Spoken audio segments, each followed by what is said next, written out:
नमस्कार, आप सभी का बायजूस गवर्नमेंट एग्जाम प्रेप में बहुत स्वागत है। स्टूडेंट्स, आज की इस क्लास में हम लोग 10 अप्रैल 2021 को द हिंदू समाचार पत्र में प्रकाशित प्रमुख समाचारों और आलेखों का विश्लेषण करेंगे। स्टूडेंट्स, यह क्लास सिविल सेवा, प्रारंभिक परीक्षा और मुख्य परीक्षा दोनों के लिए ही समान रूप से उपयोगी है। आइए क्लास को आगे बढ़ाते हैं और देखते हैं कि आज हम किन किन विषयों को यहाँ पर देखने वाले हैं। देखिए, सबसे पहले तो मैं आप लोगों को उन प्रश्नों के उत्तर बताऊंगा जो आप लोगों से कल पूछे गए थे। इसके बाद में भारत में शरणार्थी समस्या के संदर्भ में हम लोग बात करेंगे। यूं तो भारत जो संयुक्त राष्ट्र संघ का शरणार्थियों पर कन्वेंशन है उस पर हस्ताक्षर करता नहीं है, लेकिन फिर भी यह भारत के संदर्भ में एक बड़ी समस्या है और इसके अलग अलग पहलुओं को हम यहां पर समझेंगे। इसके बाद भारत और रूस संबंधों की हम लोग बात करेंगे। अगर आप लोगों को थोड़ा बहुत याद हो तो पिछले क्लासेस में मैंने आप लोगों को रूस और पाकिस्तान के संबंधों के बारे में बताया था और आज हम भारत और रूस के संबंधों को देखेंगे बदलते हुए भू राजनीतिक समीकरणों के परिप्रेक्ष्य में। इसके बाद अगला मसला जो है वो ज्ञानवापी मामला। यह एक धार्मिक स्थल है, वाराणसी में स्थित है और इससे जुड़ा हुआ उपासना स्थल अधिनियम 1991। तो क्या है पूरा मामला, उसको देखेंगे। इसके बाद एक जनहित याचिका का निपटारा करते हुए सुप्रीम कोर्ट ने धार्मिक स्वतंत्रता के अधिकार के विषय में कुछ बातें कही हैं, वो मैं बताऊंगा आप लोगों को। इसके बाद प्रारंभिक परीक्षा अभ्यास प्रश्नों को देखेंगे और सबसे अंत में हम लोग आज के सत्र से संबंधित कुछ मुख्य परीक्षा अभ्यास प्रश्नों को देखेंगे और उन प्रश्नों को हल करने का क्या तरीका होना चाहिए उस पर भी चर्चा करेंगे। सत्र के अंत तक बने रहिए पूरा लाभ उठाने के लिए। चलिए आगे बढ़ते हैं स्टूडेंट्स, हम लोग यहां से और प्रारंभिक परीक्षा अभ्यास प्रश्नों के उत्तर देख लेते हैं। पहला प्रश्न हमारे सामने था, निम्नलिखित में से कौन से मौलिक अधिकार दुश्मन नागरिकों को छोड़कर भारतीय नागरिकों और विदेशियों दोनों के लिए उपलब्ध हैं? तो मैं आपको बता दूं कि पहला और दूसरा इसका संबंध अनुच्छेद 14 के साथ में है और विधि की उचित प्रक्रिया इसको हम लोग अनुच्छेद 21 के साथ में जोड़ देते हैं। ये मौलिक अधिकार जो विदेशी हैं, भारतीय हैं, उन दोनों को उपलब्ध हैं, लेकिन जो तीसरा वाला है जिसका संबंध अनुच्छेद 19 के साथ में जुड़ता है, यह केवल भारतीय नागरिकों को ही उपलब्ध है और भारतीय नागरिकों के संबंध में भी इसके ऊपर युक्त निर्बंध हैं। तो इसका सही जवाब क्या हो जाएगा? बी। आगे बढ़ते हैं स्टूडेंट्स। अगला प्रश्न है, निम्नलिखित कथनों में से कौन से सही हैं? पहला है, अफ्रीकी स्वाइन फीवर एक विषाणु के कारण होता है। दूसरा है, यह मुख्य रूप से घरेलू सुअर जैसे जानवरों को प्रभावित करता है, यह मनुष्यों में बीमारी उत्पन्न नहीं करता है। तो मैं आप लोगों को बता दूं कि सही उत्तर की बात करें तो पहला, दूसरा, तीसरा तीनों सही है, लेकिन जो चौथा वाला है इसमें यह कह रहा है कि यह केवल उप सहारा अफ्रीका में ही प्रसारित है। जी गलत हो जाता है ये पूरी तरीके से, क्योंकि इसका जो विस्तार है वो हमको एशिया और यूरोप के अंदर में भी देखने को मिलता है और जो हालिया संदर्भ है वो भारत के मिजोरम से संबंधित है। तो इसका सही जवाब हो जाएगा सी, 1, 2 और 3। आगे बढ़ते हैं स्टूडेंट्स। संयुक्त राष्ट्र राहत और निर्माण एजेंसी का गठन किस देश से शरणार्थियों के पुनर्वास और मानव विकास के लिए किया गया था? और इसका सही जवाब है फिलिस्तीन। दरअसल स्टूडेंट्स, ये चर्चा में इसलिए आया क्योंकि अमेरिका ने फिलिस्तीन के लिए जो राहत कार्य हैं वो फिर से आरंभ कर दिए हैं।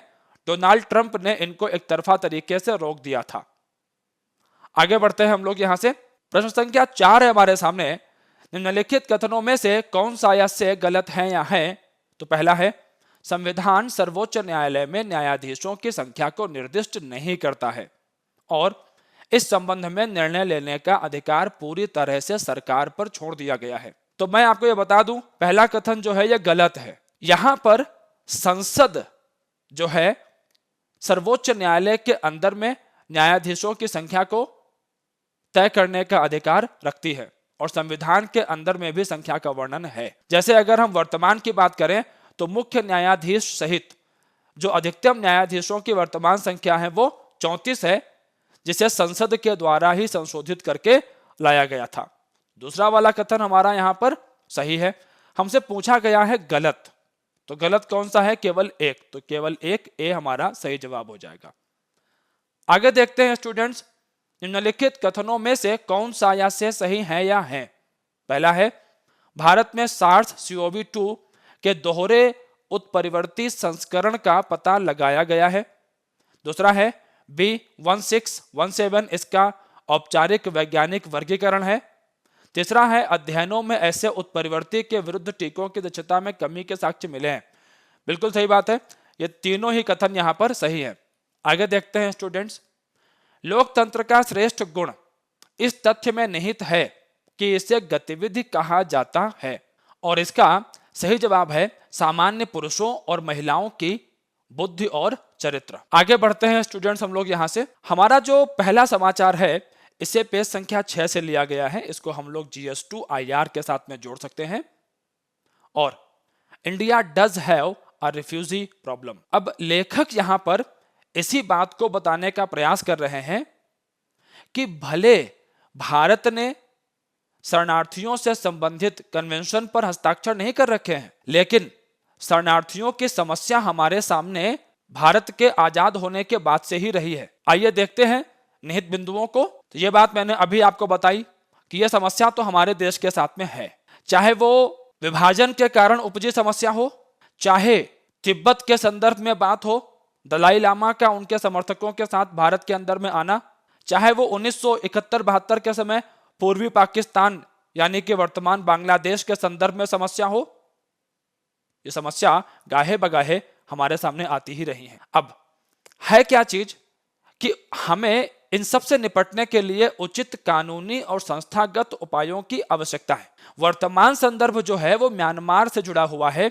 सेना जो है जिसे हम लोग जुंटा कह देते हैं, तो जुंटा का, सेना का जनता पर जो अत्याचार हो रहा है, वो लोग अपनी जान बचा करके हमारे जो पूर्वोत्तर के राज्य हैं वहां से भारत में आने का प्रयास कर रहे हैं। उनकी जान को वहां पर खतरा है। इसके अलावा म्यांमार के संदर्भ में ही अगर हम चीजों को देखें तो रोहिंग्या शरणार्थियों की समस्या हम पिछले कई सालों से देखते चले ही आ रहे हैं। हम सभी लोग इस बात को जानते हैं कि रोहिंग्या एक अल्पसंख्यक समुदाय है म्यांमार के अंदर में, जिन्हें वहां की सरकार के द्वारा वहां का नागरिक स्वीकार नहीं किया जाता है। इसके अलावा शरणार्थियों का जो बिंदु है, यह भारत में नागरिकता संशोधन अधिनियम के संदर्भ में 2019 से वैसे ही चर्चा में है। लेकिन यहां पर एक बिंदु बहुत ध्यान रखने वाला है कि जो वर्तमान समस्याएं हम लोग देख रहे हैं, जो वर्तमान शरणार्थी अगर भारत की तरफ आते हैं तो उन्हें इस अधिनियम से लाभ नहीं है, क्योंकि इसके अंदर में जो कट ऑफ वर्ष है वो 2014 है। आइए स्टूडेंट्स आगे बढ़ते हैं। भारत के संदर्भ में एक बड़ी समस्या जो हमें देखने को मिलती है वो ये है कि शरणार्थी बनाम अप्रवासी, ये विषय स्पष्ट नहीं है कि शरणार्थी कौन होते हैं, अप्रवासी कौन होते हैं। अगर हम लोग परिभाषा के हिसाब से बात करें तो शरणार्थी युद्ध या उत्पीड़न के कारण दूसरे देशों में जाने के लिए मजबूर होते हैं, जहां पर ये लोग रहते हैं उस देश के अंदर में इन्हें अपनी जान का खतरा होता है, और इन्हें शरणार्थी के रूप में मान्यता इसलिए दी जाती है क्योंकि अगर ये अपने देश वापस लौट करके जाते हैं तो इनकी जान जा सकती है। ये प्रवासियों की तरह घर वापस लौट कर नहीं जा सकते हैं। और अधिकांश हम लोग देखते हैं कि जो शरणार्थी होते हैं, जिस भी देश में समस्या होती है तो उसके जो आस पड़ोस के मुल्क होते हैं वो वहां पर जाते हैं। जैसे सीरिया के संदर्भ में हम लोगों ने देखा था, जो आस पड़ोस के देश थे अब वहां की तरफ पलायन किया लोगों ने वहां से। तो वही म्यांमार में भी हम लोग देख रहे हैं कि ये लोग थाईलैंड की तरफ भी जा रहे हैं, भारत की तरफ भी आ रहे हैं। आगे बढ़ते हैं जरा यहां से। अब मैंने अभी थोड़ी देर पहले आपको बताया था और ये बिंदु आपको अच्छे से कंठस्थ होना चाहिए कि भारत ने 1951 के यूनाइटेड नेशंस रिफ्यूजी कन्वेंशन और 1967 के प्रोटोकॉल पर हस्ताक्षर नहीं किए हुए हैं। तो ऐसे में हमारे ऊपर कोई बाध्यताएं नहीं है। अब शरणार्थियों की बात तो हमने कर ली, आइए आप्रवासियों की बात भी कर लेते हैं। जो आप्रवासी होते हैं स्टूडेंट्स, इनका जो पलायन होता है अपने देश से, उसके बड़े कारण हो सकते हैं, जैसे कि रोजगार है, उनके परिवार किसी दूसरी जगह पर रहते हैं, शिक्षा आदि, ये सब कारण हो सकते हैं। मतलब यहां पर कम से कम जान का जोखिम नहीं शामिल दिखाई पड़ता है हमको एक हद तक। आगे देखते हैं हम लोग। अब हमने शरणार्थी और आप्रवासी की बात कर ली है, तो अवैध आप्रवासी भी हमको समझ लेना चाहिए। देखिए, अगर कोई विदेशी भारत के अंदर में आता है और जब वो भारत में आया तब उसके पास वैध यात्रा दस्तावेज थे, लेकिन उसका जो पासपोर्ट वगैरह आप समझ लीजिए उदाहरण के लिए, उनकी वैधता समाप्त हो गई, फिर भी वो भारत में टिका हुआ है, तो वो क्या हो गया? अवैध आप्रवासी हो गया। या फिर कुछ ऐसे विदेशी राष्ट्रों के नागरिक भारत में आते हैं जो वैध यात्रा दस्तावेजों के बिना ही हमारे देश की सीमाओं में प्रवेश कर गए, हम उन्हें पकड़ नहीं पाए उस समय, तो ऐसे लोग अब क्या कहलाएंगे? अवैध आप्रवासी ही कहलाएंगे। और इनकी पहचान के लिए, इनको इनके देश वापस भेजने के लिए विदेशी अधिनियम 1946 हमारे यहां पर काम करता है। अब लेखक इसी जगह पर हमारा ध्यान खींचते हैं कि हमें शरणार्थियों के विषय की संवेदनशीलता को समझना पड़ेगा कि यह आप्रवासियों के मुद्दे से कैसे गंभीर हो जाता है। अब हम यहां पर भारत की यानी कि नई दिल्ली की समस्याओं को भी जरा देखते हैं।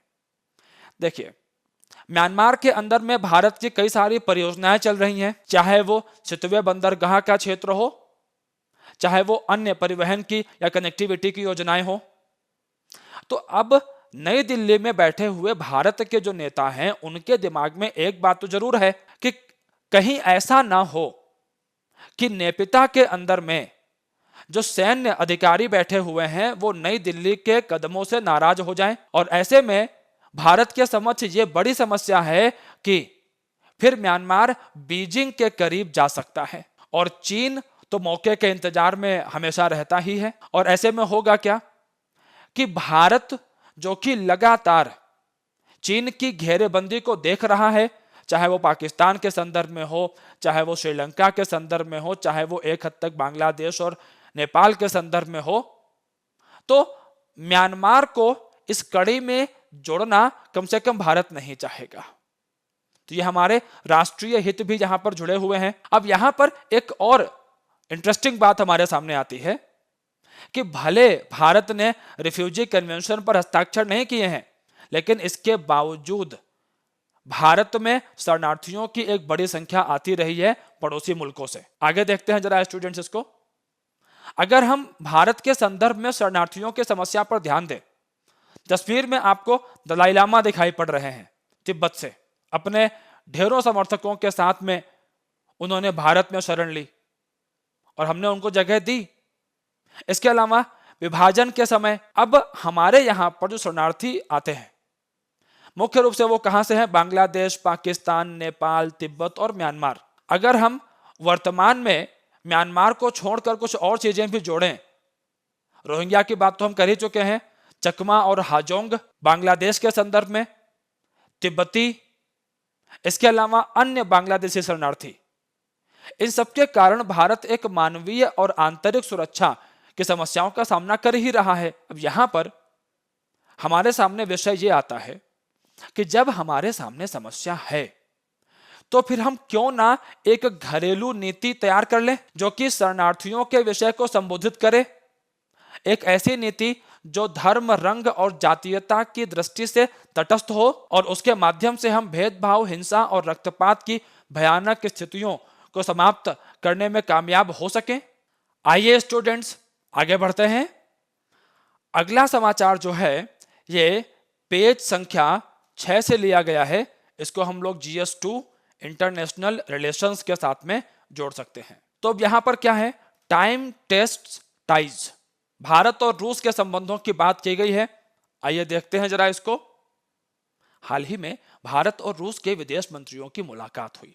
दरअसल स्टूडेंट्स, श्री लावरोव की जो वर्तमान यात्रा है वो रूसी राष्ट्रपति व्लादिमीर पुतिन की आगामी यात्रा के संदर्भ में थी कि किन किन विषयों पर दोनों देशों के बीच में वार्ता होगी। तो अब अगर हम लोग बात करें भारत और रूस के बीच सहयोग के विषय कौन कौन से हैं।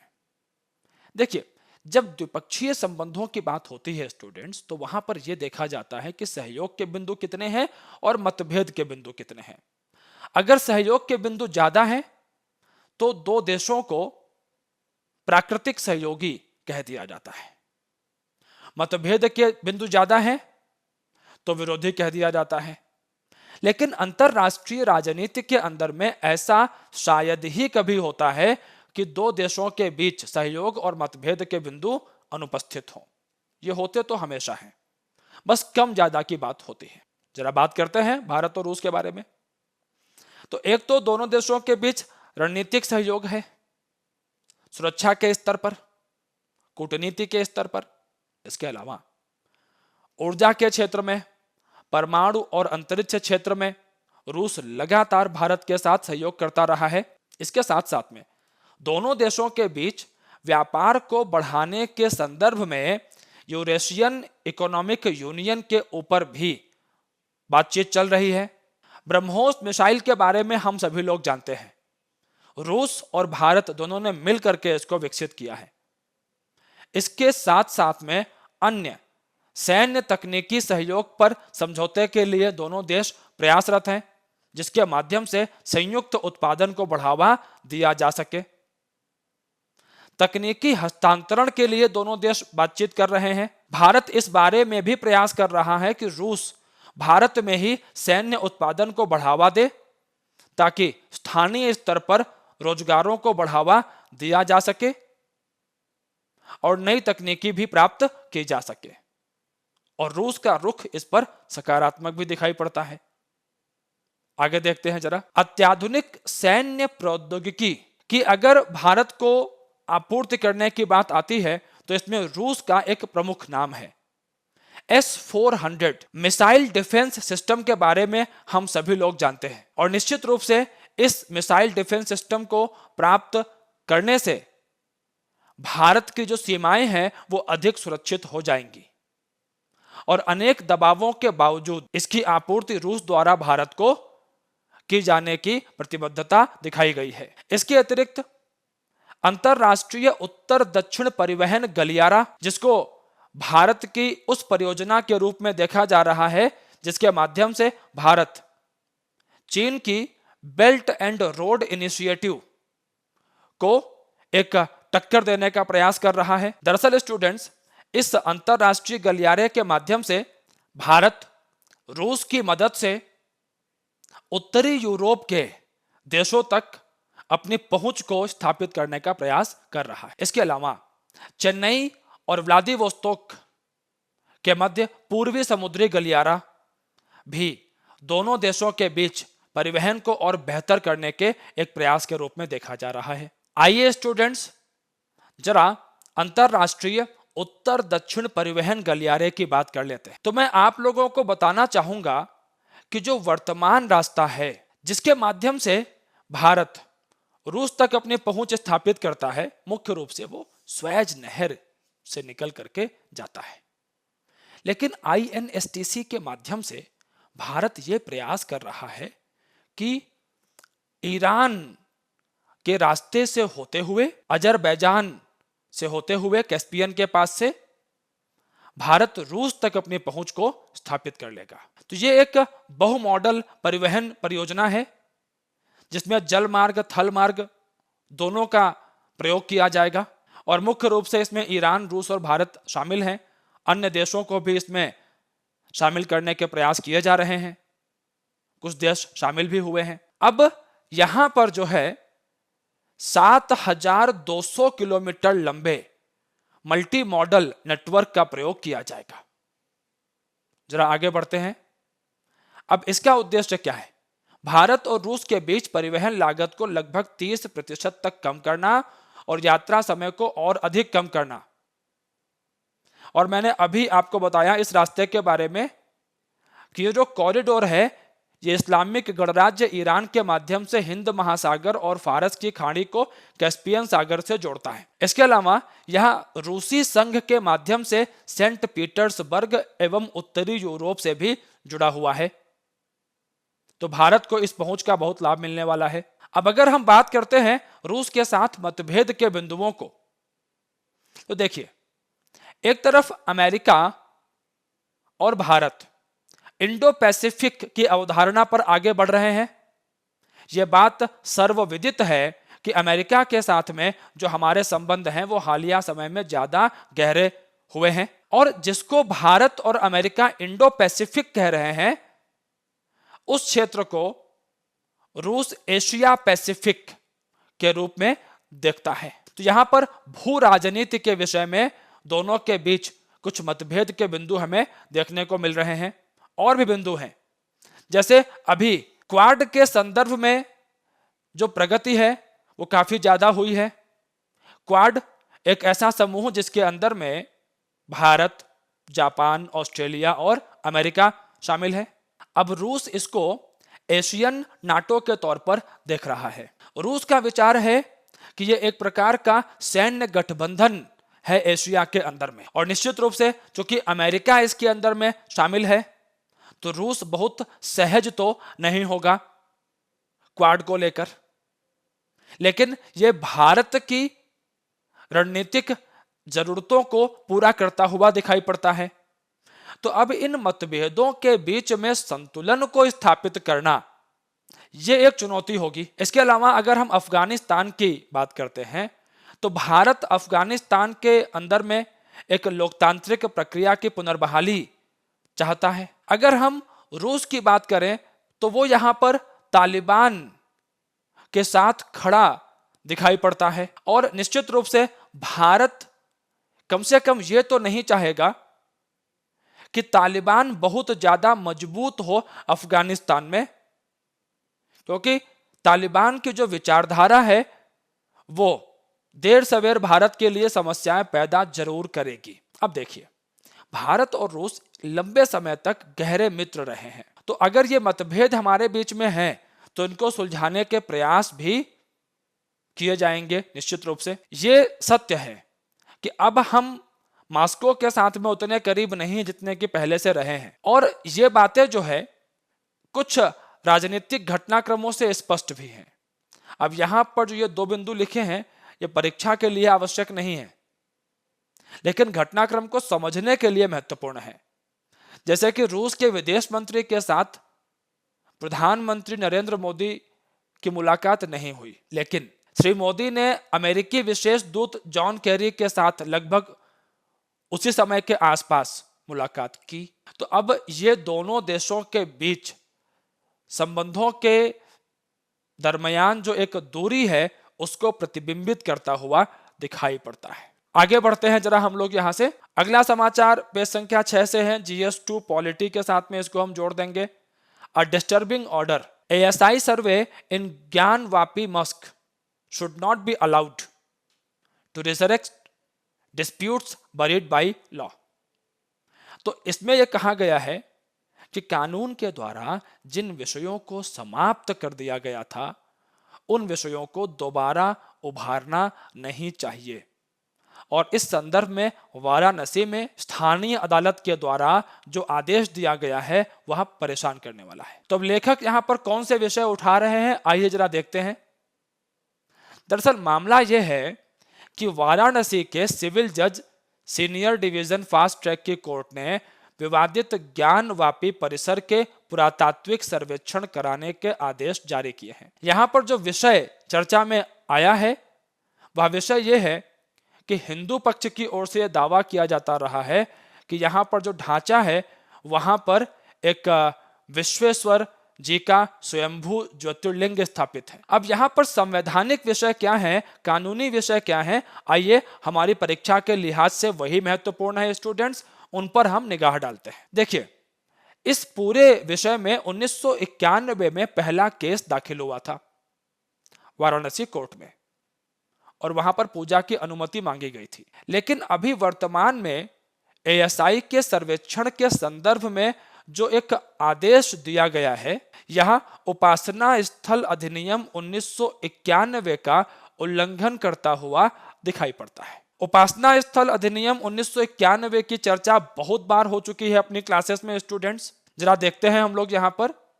इस अधिनियम की धारा 3 है, जिसके तहत किसी पूजा के स्थान या उसके एक खंड को अलग धार्मिक संप्रदाय की पूजा के स्थल में बदलने पर प्रतिबंध लगा दिया गया था और इसको लागू किया गया था भारत की आजादी के समय से, कि जिस धार्मिक स्थल की जो स्थिति है वो ऐसे ही रहेगी, उसमें कोई बदलाव नहीं किया जाएगा। और यह अधिनियम राज्य पर एक सकारात्मक दायित्व भी लगाता है कि वह स्वतंत्रता के समय मौजूद प्रत्येक पूजा स्थल के धार्मिक चरित्र को बनाए रखे। और निश्चित रूप से ये भारत के संविधान की उद्देशिका में शामिल पंथ निरपेक्षता की विचारधारा के द्वारा भी समर्थित है। आइए जरा आगे देखते हैं। अब ये जो अधिनियम था 1991 का, ये केवल उन धार्मिक स्थलों पर लागू नहीं होता है जिनको छूट है। वो कौन से स्थल हैं? जो एक प्राचीन और ऐतिहासिक स्मारक हो अथवा पुरातात्विक स्थल और अवशेष अधिनियम 1958 के अंतर्गत एक पुरातात्विक स्थल हो, उनको इससे छूट दी गई है। आगे बढ़ते हैं स्टूडेंट्स अगले समाचार की तरफ। इस समाचार को पेज संख्या 1 और 8 से लिया गया है। GS2 पॉलिटी के साथ में इसको हम जोड़ लेंगे। और people are free to choose religion, Supreme Court. जरा देखते हैं यहां पर क्या विषय था। दरअसल सुप्रीम कोर्ट के अंदर में एक जनहित याचिका दायर की गई थी श्री उपाध्याय के द्वारा, और उन्होंने यह कहा कि भारत में बड़े स्तर पर धार्मिक रूपांतरण किया जा रहा है और इस संदर्भ में न्यायपालिका को दखल देना चाहिए। अब यहां पर हम लोग जब मुख्य बिंदुओं की तरफ आते हैं, सुप्रीम कोर्ट ने स्पष्ट रूप से यह बात कही है, आप सभी लोग यहां पर ध्यान दे लेंगे, कि 18 साल से जिसकी उम्र अधिक है वह एक वयस्क है और उस व्यक्ति को अपना धर्म चुनने का अधिकार है। अंतःकरण की आजादी है उसको, और अपने अंतःकरण के आधार पर किसी भी धर्म विशेष को मानने, उसके अनुसार आचरण करने, उसका प्रचार करने का अधिकार है। और ये अनुच्छेद 25 के द्वारा समर्थित है, जो कि एक मूल अधिकार है धार्मिक आजादी के संदर्भ में। सुप्रीम कोर्ट ने इस याचिका को डिसमिस कर दिया। लेकिन मैं एक विषय की तरफ आप लोगों का ध्यान आकर्षित करना चाहूंगा परीक्षा के संदर्भ में अपने। देखिए स्टूडेंट्स, यहां पर प्रचार शब्द को लाया गया है। प्रचार करने की आजादी है, निश्चित रूप से है, लेकिन धर्म परिवर्तन करने का जो अधिकार है, या यूं कहे धर्म परिवर्तन कराने का जो एक विषय है, वह अनुच्छेद 25 के द्वारा समर्थित नहीं है। कहने का अर्थ यह हुआ कि अगर कोई व्यक्ति अपना धर्म परिवर्तन करता है तो वह उसका निजी मामला होगा, इसमें किसी बाहरी हस्तक्षेप की बात नहीं की गई है। और इसी संदर्भ में सुप्रीम कोर्ट ने एक केस में यह फैसला दिया था, स्टेनिस्लॉस वाद 1977 में यह बात सामने आई थी कि धर्म परिवर्तन कराने का अधिकार जो है वह अनुच्छेद 25 में शामिल नहीं है। तो मैं फिर से आप लोगों के लिए जो है इस बात को बोल देता हूं कि अनुच्छेद 25 नितांत रूप से निजी धार्मिक जो अवधारणाएं हैं उनको स्थापित करता है, उसमें वाहे जो हस्तक्षेप है उनको स्वीकार नहीं करता है। ध्यान रखेंगे आप लोग इस अनुच्छेद को, अनुच्छेद 25 को बड़ा महत्वपूर्ण हो जाता है परीक्षा के संदर्भ में। आगे बढ़ते हैं स्टूडेंट्स। प्रारंभिक परीक्षा अभ्यास प्रश्नों की बात कर लेते हैं हम लोग। और पहला प्रश्न है हमारे सामने, निम्नलिखित में से किन भाषाओं को शास्त्रीय भाषा का दर्जा दिया गया है? कन्नड़, गुजराती, उड़िया, संस्कृत, तमिल। विकल्प है आपके सामने, केवल 1, 2, 3 और 4, केवल 2, 3, 4 और 5, केवल 1, 3, 4 और 5, 1, 2, 3, 4 और 5। तो स्टूडेंट्स, शास्त्रीय भाषाओं का विषय जो है बहुत चर्चा में रहता है और इसको जो है आप लोग ध्यान से इसका उत्तर देने का प्रयास करेंगे।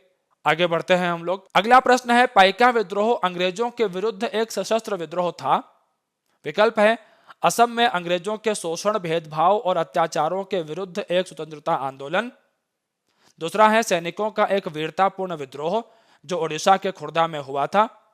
केरल में औपनिवेशिक सरकार के विरुद्ध हुआ किसान विद्रोह। संथाल लोगों के द्वारा ब्रिटिश औपनिवेशिक सत्ता और जमींदारी व्यवस्था दोनों के विरुद्ध पूर्वी भारत में हुआ विद्रोह। ये भी गाहे बगाहे काफी चर्चा में रहता है। ठीक है, अब मैं इसका एग्जैक्ट आपको आंसर नहीं बताऊंगा, लेकिन अगर थोड़ा सा भी आप लोग जागरूक रहेंगे तो इसका जवाब जो है आप लोग दे लेंगे। यहां तक कि एनसीईआरटी के अंदर में भी पाइका विद्रोह की चर्चा की गई है। चलिए आगे बढ़ते हैं। अगला प्रश्न है स्टूडेंट्स, निम्नलिखित कथन या कथनों में से कौन सा या से सही है या है। पहला है, एक न्यूट्रिनो एक उप परमाणविक कण है जो एक इलेक्ट्रॉन के समान होता है और इसमें ऋणात्मक आवेश होता है। दूसरा है, प्रस्तावित भारत स्थित न्यूट्रिनो वेधशाला केरल के थेनी जिले में पश्चिम बोर्डी पहाड़ियों में स्थित होगी। विकल्प है, केवल एक, केवल दो, दोनों या कोई नहीं। अगला प्रश्न है, भारत के विदेशी मुद्रा भंडार में निम्नलिखित में से कौन शामिल है। विदेशी मुद्रा आस्तियां, स्वर्ण भंडार या एसडीआर। तो विकल्प है, केवल एक और दो, केवल एक और तीन, केवल दो और तीन, एक, दो और तीन। अगला प्रश्न है स्टूडेंट्स, प्रीवियस ईयर क्वेश्चंस में से क्षुद्र ग्रह और धूमकेतु के बीच क्या अंतर है। और पहला कथन है, क्षुद्र ग्रह छोटे चट्टानी ग्रह हैं, जबकि धूमकेतु चट्टानी और धात्विक सामग्री से मिलकर जमी हुई गैसों से बनते हैं। दूसरा है, क्षुद्र ग्रह अधिकतर बृहस्पति और मंगल की कक्षाओं के बीच पाए जाते हैं, जबकि धूमकेतु ज्यादातर शुक्र और बुध के बीच पाए जाते हैं। तीसरा है, धूमकेतु एक बोधगम्य चमकदार पूंछ दर्शाते हैं, जबकि क्षुद्र ग्रह ऐसा नहीं करते। उपर्युक्त कथनों में से कौन से सही हैं या है। तो विकल्प है हमारे सामने, केवल एक और दो, केवल एक और तीन, केवल तीन, एक, दो और तीन। अगले खंड की तरफ आगे बढ़ते हैं स्टूडेंट्स, और मुख्य परीक्षा अभ्यास प्रश्नों को जरा देख लेते हैं, जो प्रश्न आज की क्लास के आधार पर बनाए जा सकते हैं। जैसे कि पहला प्रश्न है, भारत में शरणार्थियों और आप्रवासियों के लिए एक घरेलू नीति समय की मांग है। वर्तमान प्रसंगों के संदर्भ में चर्चा कीजिए। 250 शब्द, 15 अंक। तो अब शरणार्थियों, आप्रवासियों, घरेलू नीति, वर्तमान प्रसंग, ये सब यहां पर कीवर्ड्स हो गए। देखते हैं जरा। सबसे पहले तो शरणार्थियों की वर्तमान समस्या पर प्रकाश डाल देंगे, म्यांमार के संदर्भ में जोड़ करके। इसके बाद शरणार्थियों और आप्रवासियों के बीच का जो अंतर है वो स्पष्ट करेंगे आप लोग। फिर भारत के संदर्भ में शरणार्थियों की समस्या किस रूप में मौजूद है, शरणार्थियों से संबंधित जो अंतरराष्ट्रीय कन्वेंशन है और जो भारत का स्टैंड है उनके संदर्भ में उसको बताएंगे। और अंत में जाकर के हमें क्यों एक घरेलू नीति की तरफ आगे बढ़ना चाहिए शरणार्थियों के संदर्भ में, इसकी चर्चा करेंगे आप लोग। और निष्कर्ष की अगर हम लोग बात करते हैं तो शरणार्थियों के लिए घरेलू नीति और जो अंतरराष्ट्रीय नीतियां हैं इनमें एक सामंजस्य को स्थापित करके हम इस संवेदनशील विषय को संबोधित कर सकते हैं। आगे बढ़ते हैं स्टूडेंट्स। हमारा अगला प्रश्न है, बदलते भू राजनीतिक समीकरण किस प्रकार भारत और रूस के संबंधों को प्रभावित कर रहे हैं, विश्लेषण कीजिए। 150 शब्द, 10 अंक। अब जरा देखिए यहां पर सबसे पहले तो एशिया में जो भू राजनीतिक समीकरण बहुत तेजी के साथ बदल रहे हैं उनकी बात आप लोग करेंगे। रूस, चीन, पाकिस्तान, ईरान, इन सबको जोड़ करके, और मुख्य रूप से रूस, पाकिस्तान और चीन का त्रिकोण मुख्य भाग के अंदर में आप समझाने का प्रयास करेंगे। अभी मैंने जब चर्चा की थी इस विषय की तो मैंने क्वाड और एशियन नाटो की बात की थी आपसे कि भारत का पर्सपेक्टिव यहां पर क्या है और रूस का पर्सपेक्टिव क्या है। और ऐसा ही दोनों देशों के बीच में जो पर्सपेक्टिव का डिफरेंस है वो इंडो पैसिफिक और एशिया पैसिफिक को लेकर के भी है। तो ये दो बड़े भू राजनीतिक मुद्दे हो जाते हैं भारत और रूस के संदर्भ में, इनको आप बढ़िया से एक्सप्लेन कर देंगे। इसके बाद इस बात को आप लोग यहां बताएंगे कि बदलती हुई जरूरतों के अनुसार भारत को नए सहयोगियों की आवश्यकता है, और वो नया सहयोगी केवल अमेरिका ही नहीं है। भारत यूरोप के अंदर में जर्मनी और फ्रांस के साथ भी अपने सहयोग मजबूत कर रहा है। इजरायल के साथ में भी हम लोग अपना सहयोग बढ़ा रहे हैं। तो निश्चित रूप से एक या दो बड़े देशों के सहयोग से विश्व की इतनी जटिल राजनीति की गुत्थियों को सुलझाया नहीं जा सकता है, अपने राष्ट्रीय हितों को साधा नहीं जा सकता है।